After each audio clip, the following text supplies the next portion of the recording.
Hello friends, welcome back to my channel. आज आम blouse रे रेडीमेड पाइपिंग लगेगा शिखा।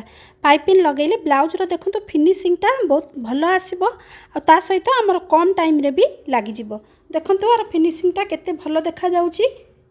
तापरे तार बैक साइड रे भी देखो आमर फिनिशिंगटा केते सुंदर भावे आसीची। तो चलतु एबे केमती आम पाइपिंग लगेगा देखा। प्रथमे आम बैक साइडटा रेडी करदे देखो अस्त्र कपड़ा और मेन कपड़ा सहित ब्लाउजटा को आम जॉइंट करदे। तापर ये आम बेकटा भी कटिंग करदे। तापर आम कौन करवा फ्रंट साइड और बैक साइड दीटाक रखिक आम कांधटा जॉइंट करदे। तो आमर एकाथरे आग साइड पछ साइड दी पट जाक आमर पाइपिंग एका बेले लगेगा।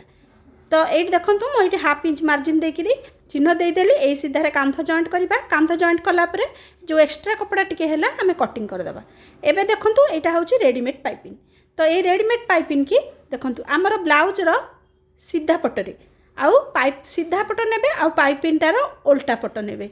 तो ये देखो मुझे आपको जूम कर देखा ये देखो दीटा सूता देखा सूतार जो लाइन आम जो फास्ट सूतार जो लाइनटा ये देखो।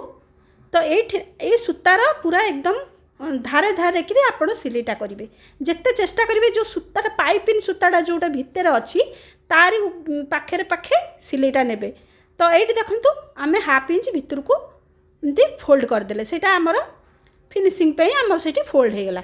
एबे एठू आम सिलेटा स्टार्ट करवा।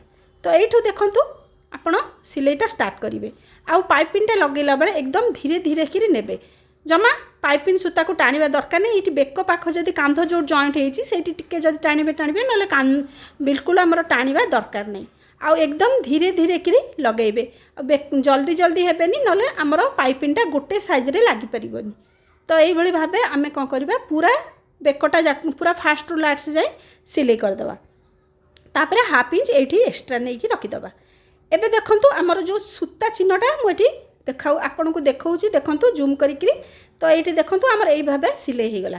एबे कौन करवा आपणकर जदि कौन सी डिजाइन थी पाइपिंग लगाऊे तो आप एमती टिके कट लगेदेवे ध्यान से कट लगे ना जमी सिलाईटा आमर कटि न जाए। तो ये कटटा टिके लगेदे कौन हम आमर बेकटा भल भाव ओल्टी जीव तो सेपटा भल भाव आसब। तो ये देखो यहाँ एमती भितर को आम फोल्ड करदे। फोल्ड करी देखो ये सिलाई करवा। तापर देखो जो एक्सट्रा कपड़ा टिके बाहर था ताकू मु कटिंग करदेली। एबे देखो यही भाव फोल्ड करी ये जो पाइपिंगटा लगी गोल्डन को देखुं तो तारी पूरा धारे धारे आम आउ गोटे सिलाई पकेबा।